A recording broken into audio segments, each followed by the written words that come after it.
борьба с наркотиками. Вот какая работа в этом направлении сейчас ведется? Буквально с начала года существенная работа была проведена нашими сотрудниками. Был пресечен целый канал поставки сюда наркотических средств. Порядка около 12 человек из этого, как говорится, включительно организатора, были задержаны, привлечены к уголовной ответственности.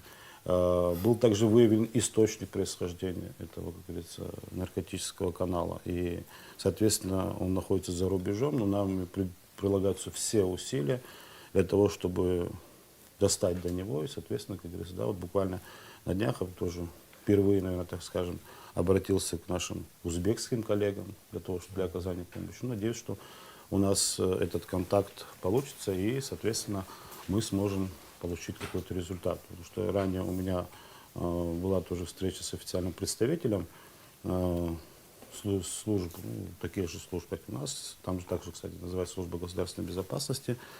С ним была встреча в Абхазии, здесь ряд договоренности были, как бы в рабочем процессе. Вот скажите, откуда больше идет наркотиков? С востока или со стороны России? Касаемо откуда идет основной поток наркотических средств, конечно, идет со стороны Российской Федерации. У нас там границы, которые сегодня работают в полном объеме. И вы понимаете, это, скорее всего, вот мы задерживаем много раз людей на границе, и все различным способом пытаются утаить и провести на территории республики. После чего путем тайных закладок все это осуществляется, соответственно, после этого, как говорится, продается электронным способом. Уже человек, который продает, он на территории Абхазии фактически не находится. Он заблаговременно закладывает, после этого уже начинает распродажу. Везде одновременно наши сотрудники быть не могут, поверьте мне. Просто наши граждане многое видят, но, к сожалению, не любят говорить. Вот если своевременно они доводили для нас сведения о том, что они увидели там подозрительного человека или кого-то там, который, возможно, этим занимается, мы же можем просто проверить. Спрос уменьшить. Да, можно. конечно, мы все должны вместе с этим бороться. Очень важно, какая работа проводится на границе, чтобы наркотики через границу сюда не шли. Если нет заинтересованных людей, может быть, даже чиновников в каких-то кругах и так далее, эти наркотики сюда не пришли. Или скажите, пожалуйста, почему наркотики со стороны Грузии сюда не идут? Вот это странно. Не странно, а как вы объясните, что оттуда нет наркотиков? А я вам объясню, почему. Да. Потому что вот в основе наркотический препарат, который у нас здесь употребляется нашими наркоманами, это метадон. Да, метадон, да. Который производится также в том числе на территории Российской Федерации. Да. И сюда засылают людей. Вот с Грузии прислать человека, который это будет закладывать, это очень сложно, согласитесь. Приезжают те же самые туристы, под видом туристов. Ну, вот кого мы ловим, посмотрите, вот кого мы ловим, ловим людей, которые впервые даже в Абхазии бывают здесь.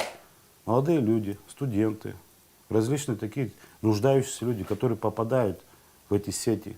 Они даже не знают, куда они едут, они не знают, зачем они едут. Хорошо. Они не знают, скажите, какие у нас все статьи, это организовывается чтобы еще на территории России. Да. Они же там организовывают этих людей, закладчиков находят и так далее. Все. Вот скажите, граница не может отсеять вот этих людей, профильтровать? Вот и касаемо границы, я вам скажу следующее, что это очень сложно.